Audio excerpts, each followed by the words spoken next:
do Sure. to get And, Reply into you know, the full ecosystem. Amit and I are And obviously they're partnering winning on that on battle. Well, all it's almost sort of right? like, you know, You heard back in the from day when Anil Microsoft first did and Microsoft CRM, Shantanu they would basically yesterday give it that away Yeah. we are in to all their Experience other, you know, the Cloud Office users going and to all the other be stuff later. lining up, So releasing a yeah, I series mean, of I co-pilots. just see that this And what focus I on mean by supply that chain, is content that think supply of it chain, as it's a is the large kind of language the model. hidden It's gem of all this like a Gen virtual AI talk. assistant I agree. productivity 'cause tool, creation is something which they've always been is good at. Yeah. Now they're really beating competitors. So Firefly pre-trained becomes the on answer to the competitors in a lot of ways. all Because the customer it's data getting that you have none about of the your competitors that customers, right? have. So And in the it is enterprise, very content is a team rich sport. from a I mean, so context that's standpoint. part of the supply chain is in Sensei being able to GenAI get as well as your Firefly groups of will people together, definitely be the and they're going to be all backbone over the of world. this. Exactly right. You're going, so on the one hand, they go to And next gen it'll be creation. pre-trained, Then on like the I other hand, said, they've on solved the or began data to that solve you the already distribution have problem. collected about your And customers. I'll And tell you, it could to me, also be I pre-trained, mean, if I've you like, been like on your nonstop on that issue brand-specific for a long time, as of you, information, right? Which could be and products, I it am could be still nonstop on that issue. documentation, And this is the first time I'm something excited that about a is real solution unique. It could that be brand becomes a content, model and right? paradigm Which to is solve specific to content your brand. distribution.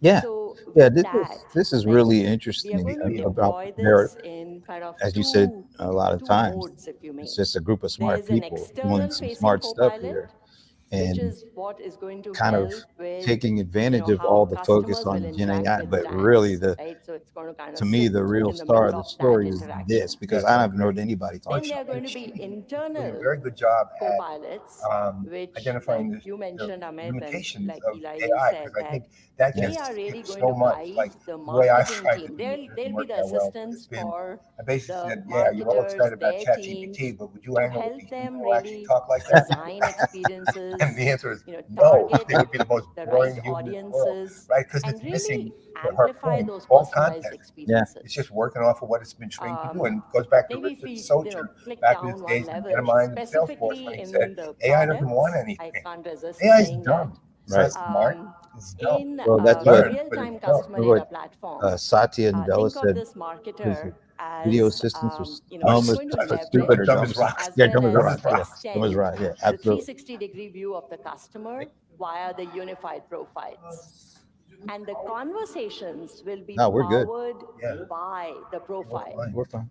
Thank you. And when you have the conversation, the insights, the attributes, what was learned during that Amen. conversation will feed it back into the profile. So remember, like in my example, I was saying that An offshore the radio personal station we're working context was for. missing. Now the personal context comes back into the picture with that unified This has been a profile. good And casual if brand-specific conversation. information was added to It's this, still getting long now. then It is that getting a bit starting to get long, long, profile but plus that brand at the same information time, is making that she's very good conversation at even richer. taking technical and making it So work. that's Right. that's the the And co-pilot Eli that's helping with is a the guy conversation. who's also Now for the marketers, it's going to help generate audiences, right? Because from the conversation you may and learn the other thing that, that this goes to the hey, heart of, I'll and again, stick with my example, I'm kind of the tooting my own kitchen horn. remodeler, Uh, right? Now there's a is new I've been on this segment, new ship. audience You know how that gets we've generated, seen the which industry it didn't push for have years now. before. You got to So separate that's signal in from the noise. real-time customer You data got to be platform. signal, Yeah. and I would say Journey no. You have to optimizer, separate signal from signal. it's going to help Yeah. Right? There's a generate lot of really good journeys, content out there, emails, right? campaigns, That's really good, and yet you channel still got to content distinguish yourself very from that. quickly, Yeah. And so that the that's what they marketers are really doing can with the iterate, absolute test, knowledge of the optimize. shortcomings They still that they have to would have approve in all trying of to that, do it. right? But see, So I there's think always a human in as the good middle as content can be and to is, make sure that content needs real-time it's relevancy in everything order for that it is Yeah. being to generated. separate the signal from the The signal brand ultimately and, has and to to get put into their kind of their the seal of whole. approval What's his name again? this is good. The guy Amit, who's moderating this? Since Amit, everything Amit is something, right? generated, it's Him. easy to Well, hit that he approve button. said, Um, you know, in contextual customer awareness journey analytics, part of what they're building into the Yeah. Firefly. co-pilot That's will really awesome. provide Firefly, that isn't that the natural name of language. It's a very intuitive, Galactic natural Nathan language Fillion? interface Good or Wasn't it bad. to Firefly? Didn't last analytics long. for both I visual watched it though. and I liked it. text. And I if like you the look And at you know what everything Groucho Marx's here name for was marketer, in we pre-train the co-pilot Duck with the Soup? B2B Used to be context, Firefly. right? With account information, So this is and you named get after everything Groucho. now with the I context like the of Castle better when a than business is talking when to he did another Castle. business. Oh, So, I actually like so to that work that's, and then on of that. course, like He's really good on that. partnering with And Castle. Eli and team in There are all kinds of Adobe problems on this Experience set. Manager. He's a wildly right? successful For actor, man. Firefly is Now, talk just about a experience, man. natural. I think that's where we showcase the integration with Express, Exactly. leveraging Firefly. I think we I showed still that haven't as quite well. seen Which what I they're think doing with Express there's a lot of through all this, excitement. even No, though it you keep makes talking about it. yeah. I think Isn't there So something for content seems generation, like there's some layout kind of generation. And then session last but around not that? the least, and I that's didn't see where it I on would the list. I'm invite sure there is. all of you to partner with us, that working with you, we can really generate brand specific co-pilots. I mean, I think Plan that's the game specific changer, Copilot. right? Because otherwise the conversations are very generic. Plan So those specific. deep insights, Yeah. that deep understanding I is wonder if going to that goes to that come from the mixed brand model thing specific we were talking information. about yesterday. And Yeah. I think Maybe that's how we can collectively they can pick a wow model all of you and wow Plan all of so our we plan around the customers. model. So it's almost sort of thank like you. I honestly wish we could industry go vertical on and on. specific The copilots light or is something. blinking at me that we cannot go on and on. Yeah. So we will not. But Eli, thank you very Eli much. didn't say Anshul, much. No. Thank you very much. Very exciting. And back to stage. Thank you so Okay, much. thank Thank you, you. guys. You got signal. Yeah. Yeah. That was a bit I'll tell you what, long. hook into us. Awesome. We'll do that. I mean, she Thank was you, good. Amit. So Thanks, would you. Anjul. Yeah. And Eli, excited for the possibilities ahead as you build this But with generative these AI technology, keynotes, integrate you them gotta into keep our moving. applications Right, and and workflows. keynotes, and then And you I gotta love the remember idea of this that's brand right. specific co-pilots or business specific co-pilots for your business that are really aware of the context of your Wait, is that customers, different? your principles of how you want to apply the AI Sort of and make sure that it's used in a very metaphorically saying responsible something. and transparent way, I don't know. specific to your brand I'm and specific to being your with you, business. man. I swear to God, Okay, so Word. next up, I'm really Yeah. excited about the next My discussion. buddy John I want to welcome Cristiano our chairman and works CEO, with his Shantanu communication. Narayan, to the stage Cool. for a Hey, conversation John. with Lisa Su, Brand the specific. chair and CEO of AMD. I've been really looking English. forward to this. Shantanu, welcome on stage. Oh, Shantanu John's is back. Oh, AMD. Interesting. So they have a partnership with NVIDIA, and now we're talking about AMD. Well, this is going to be really interesting. Interesting.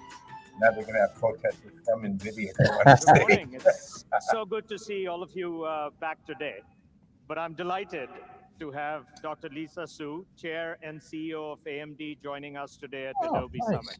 I didn't know that. She's led the company through this absolutely incredible When transformation. it comes to my gaming, though, Over the course of Lisa's career, she has received I numerous hear it. honors, AMD is including kind being of named a fellow following of the with the Institute whole of Electronics and AI, the Electrical way that Engineers, NVIDIA expanded elected out. through the National Academy of but Engineering, all about the process. and I think most impressive, recognized by the IEEE with its highest semiconductor honor, the Robert N. Noyce Medal.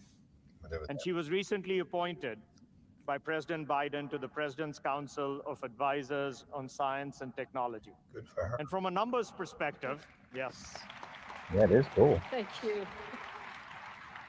from a numbers perspective, Jensen from when you NVIDIA took gets all over the, as CEO of you know, AMD, the attention. revenue was about Yeah. 4 billion. It's approaching 24 billion.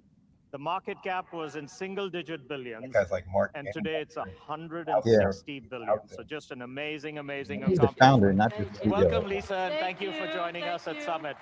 It's wonderful to be here, and looks like a wonderful crowd. Well, since taking over, the helm in AMD, you've done this amazing transformation. So maybe you can talk a little bit about the turnaround and, AMD for us. Well, absolutely. Again, Shantanu, thank you so much for being here. It's really my honor. And Thank you if so I much just for tell being you here, a little isn't bit it? about Isn't it? AMD. First of all, I'm an engineer like you, so we like to build things. And at AMD, we're all about I forgot. high performance computing. How can we push the envelope on computing? How can It's we been do around, more? what, 40 How years? can we Yeah. help all of you as As long as I can creators know and as anything about business process people and as business. marketers, do more, faster, better. And in technology, GPU, it's all CPU, about making long-term bets. And so it has One been now, the big a line wonderful rise journey. And it's all rising. about how do we get more technology out there to solve I do some of like the world's most when important you're able, problems. when you're a CEO who's able to bring on Till a a few years a ago, CEO if people were talking of a about company chips, that they would we all probably kind of have know and baked or fried, don't hear much is from. sort of the question. but At least not in our. after Really? you know what happened with the global I chip don't know. shortage, Really, I don't. everybody is wondering, you know, what is it I that think I caused bought a this global motherboard, chip shortage? So maybe you can an touch AMD on motherboard what really happened back and in the how do day we when I address this? build a I think computer. Shantanu is saying that chips were not sexy. Is that what he was saying? It's still Look, I've been in the chip business for 30 years. You know, Still just it's always been these little things that are under the covers. You didn't have to care about it. And then, you know, sort of, you know, one day in a flash, we decided we need to live and do business and communicate a different way. Do they And do so it GPUs and was, you stuff? I'm know, sure they Oh, they how do do a you lot of work yeah. from no, they anywhere? do. How do you school Well, from anywhere? the How do you answer is communicate yes, when they you do. can't Companies travel? produce How do you GPUs get all of powered this by technology? AMD, And we Okay. had this but incredible most of surge in it's demand. NVIDIA stuff. And finally, everybody understand, wow, you know, chips are not just important, they're actually I remember essential, when and they can really they were going up change the against way we Intel do hard things, with, but you know, also, laptop you know, really, CPUs you know, they're critical and for you know, all the computer services that we CPUs. need. And so, Yeah, yeah, that's it's why I been an built amazing mine. ride. Mine was I think the actually an most AMD. important thing now is that I think we're much more They're aware very of good. how Don't important get it me wrong, is they're to very good. have, It's you know, just I'm used access to and Intel resiliency and to all of NVIDIA critical Yeah. really technologies, stand for including what I do. semiconductors. Well, they were You cost know, what's effective as well. absolutely fascinating to me when you're at a company that's creating You're something not that's at as the cost heart of effective as the everything that people are Yeah. doing, you know, how we work, how we live, how we entertain. How do you continuously innovate and how do you think about, you That's know, actually a how the really world is good going to continue to engage with You you? look so Well, comfortable you know, in this, I doing love being this. in this audience because I know there's so many creators here, and we're always thinking about, you know, what's the next big thing. actually I more think marketers here. in our industry, it's Soon. about The really term long-term creators is bets. really getting a little too So nebulous, somehow we if I have you to agree. ask look me. into the crystal ball and say, hey, what do we need 5 years from now? You know, what does the world need? How can technology, you know, really Creators you know, use change the science way to we create do art. things, and then make some of Science those and bets. science And and frankly, you know, the technology that we're information building to today, create we art. decided, you know, the elements of it 3 to 5 years ago. And you know, I'll just give you one example, Shantanu, of some of the work that we're doing together. When you think about, you know, sort of what our creative professionals have to work on and the technology that they're working with, you know, if our computing technology with your software, you know, can take the time to render something, you know, down from, you know, 30 It did minutes to make it 5 interesting minutes, like just how how does much more Adobe productive can we be? balance these And those are the relationships types of between these pretty technology bets significant that, competitors? that we make with the idea of, you know, we can really, you know, just change the rate and pace of innovation. This is Adobe Summit, and Adobe Summit for us has been, Lisa, all about customer experience management and, you know, how people are engaging with their customers.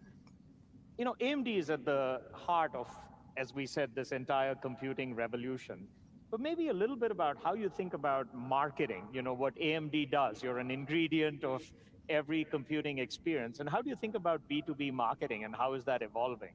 Yeah, You no, really it's a would great have to say point. the same Actually, thing for I NVIDIA. think about it all the Exactly. time because we He's want to using reach, you know, the broader and best, broader, most, you know, groups which to is only one for understand that. the power of technology and what it can do. The heart of You every. know, the way I think about marketing, Shantanu, is it's all about authenticity, right? We have to have product truth. Like, what are we really trying to do with I the always wonder company? how What are we trying to do with the products? when a And then that's company what you has a do with the CEO that brand. has come up So, through the you know, engineering we ranks, just recently, actually, given how do how they really broad our view portfolio marketing? has become over the Usually they're last not very 4 or good at 5 it. years, we actually just But recently That's because they introduced a don't. new brand campaign. And maybe I'm And doing a our campaign is generalization, but around it doesn't the feel thought like of, they you know, together think it's we that advance, important. right. because Well, there's that's kind of two the key reason for principles for failure us. of One almost is every innovation. startup So as I said, in it's about Silicon Valley, technology man. innovation. It's because they have And then no the other idea is beyond collaboration. producing You it, know, and the products are I think good. Ours would be you know, we great. believe Yeah, that you it doesn't can't make any do difference if anything you're not doing yourself the rest in of it. It's this also world. kind of why Everything is too you think about it, you complicated. and I have spent a You lot of have time covering companies, experts in not each field, just whether, you know, technology. hardware, software, All the other you know, things market that go into professionals, making a business company analytics, all of that. And you great need to figure out how you bring those woody together.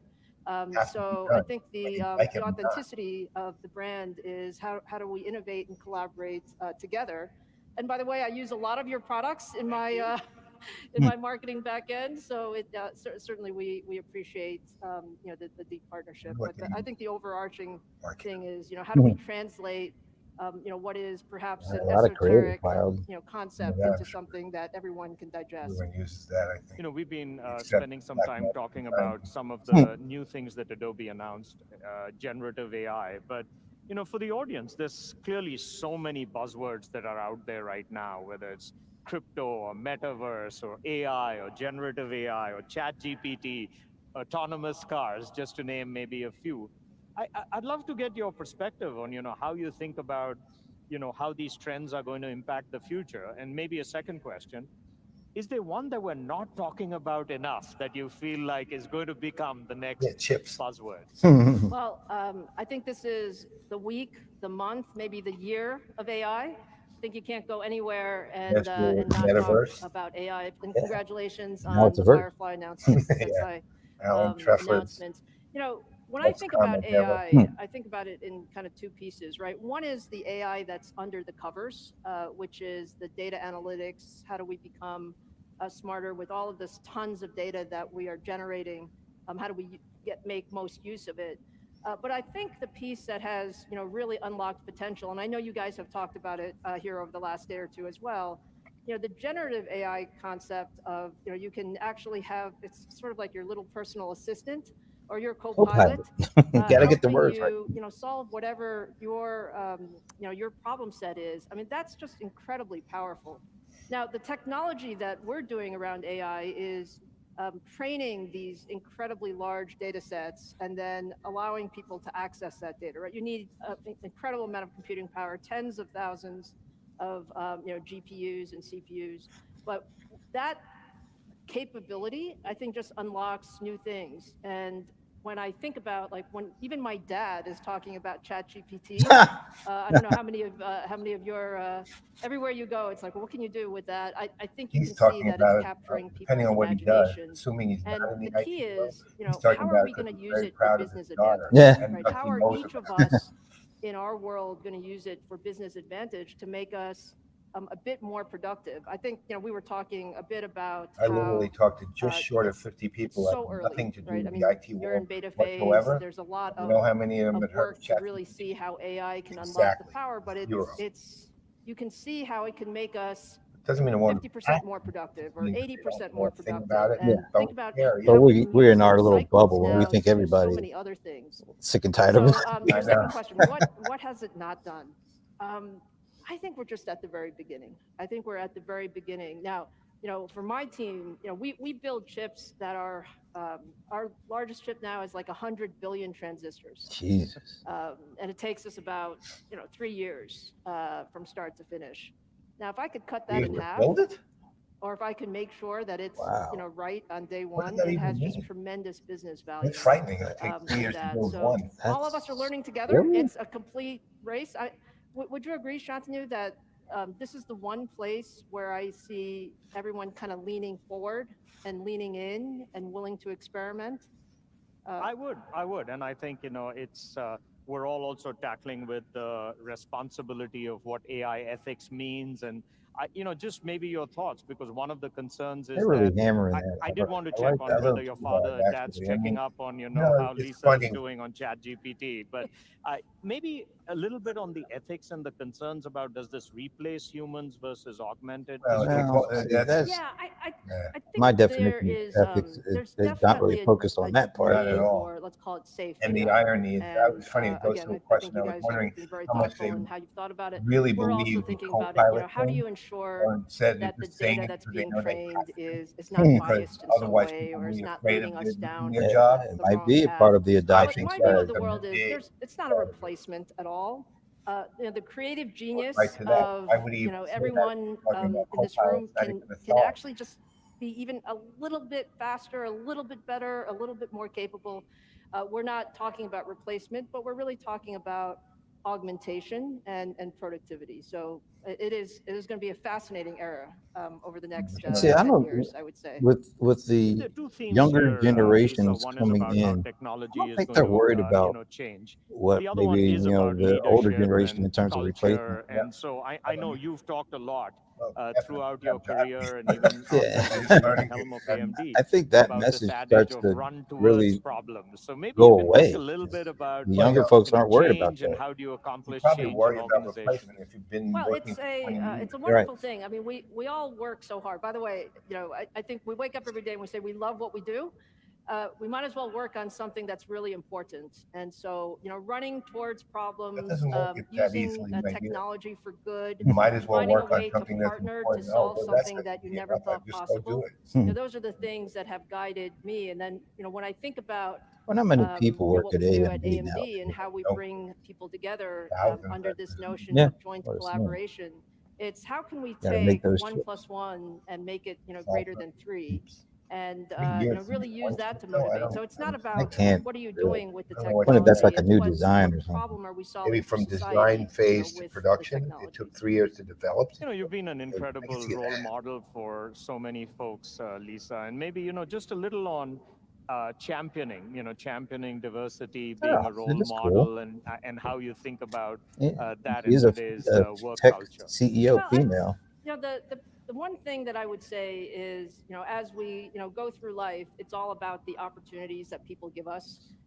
I was very, very fortunate. I grew up in an environment where, people were very open. It didn't matter, how old you are, how young you were, where did you come from, male, female, all of that. You wanted the best ideas. And at the end of the day, that's the most important thing about diversity is how do you get the best diversity of ideas so you can make that 1 + 1 be greater than 3. And what I try to do, and I think what we're all trying to do as CEOs of large companies, is to create the opportunities and the pipeline so that people get a chance to learn and experiment and fail and make mistakes and really have that diversity of ideas come together. One of the things that struck me about what you talk about the purpose of AMD is together we advance. So two questions there. Maybe As in one micro about devices? purpose and the role that purpose plays in an organization, and maybe second about partnerships, because you use the word together, and I assume it's employees and partnerships. So a little bit on both.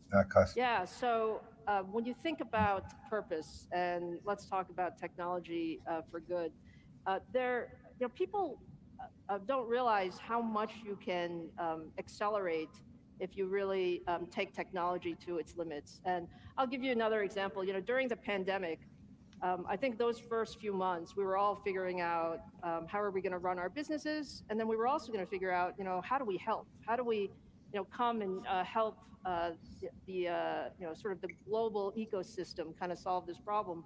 And we did things like we came together across the industry ecosystem and said, hey, let's donate a ton of computing power such that I think we can accelerate I don't want the to rate and denigrate what pace they did of during the pandemic, vaccine research but and I do all of think the it's time the to start talking about therapeutics what you're and doing the after. learning around that. Not Like what you did. we did that in like I mean, a that's week. 3 In years. normal rate and pace, that might take It's like time a to year with all of start these moving various forward things. on what But you it are was the doing purpose for of we good had a now. common goal Kind of of way trying to Zoho is, solve and, problems. they're I not, mean, some of they the, don't my dwell on what most you did. interesting technology projects They have Well, a are they don't long-term dwell. They things had like never how do we use dwell. tech in It's just healthcare. And I know it actually gets you're also pulling teeth to very, actually get them to talk about very certain personally things. involved in healthcare. And but so I mean, now the there's question so much is, more what we are can do, what are Shantanu. companies If we doing really took now that the best maybe not of officially, but technology unofficially, the capability, the pandemic is best seen as of medical past? professionals, the best of What are systems and companies now software doing? folks, and put them together and say, how can I do More this much interested in that. faster and much more efficiently? And that's what I believe purpose is. I mean, there's lots of things that we do to It's not what for you're our doing only business, in but the there's so much exceptional more we times. can You're do when doing we in come together in the partnership across various continuous, disciplines in the to continuous. learn and make the world a better place. Doesn't quite As work a as a phrase, giant but technology company, nothing I don't memorable know about there. giant. You Maybe you're giant. So yeah, how do you think about when you're both I have to say these partnering as well as conversations are potentially going a little competing long. with some Yeah. of the companies? Just Wait, maybe well, how yeah. that's evolving for you. yeah, it's a Daniel's great got question. I think he's got I the think when it comes to more than customer ever, conversation. You're partnership kind is of king. back and The forth. tempo, partnership yeah, is king, yeah. They're standing meaning, there most of the we're time. And I've all been Right, there's specialists movement, in Right. certain and areas. there's things Like happening. when we can put And the I mean, power of this is Adobe really engineers good. I and don't want to AMD make it sound engineers like it's together, not, but it's we just will create, like I said, maybe better the content virtual creation event capability. We'll create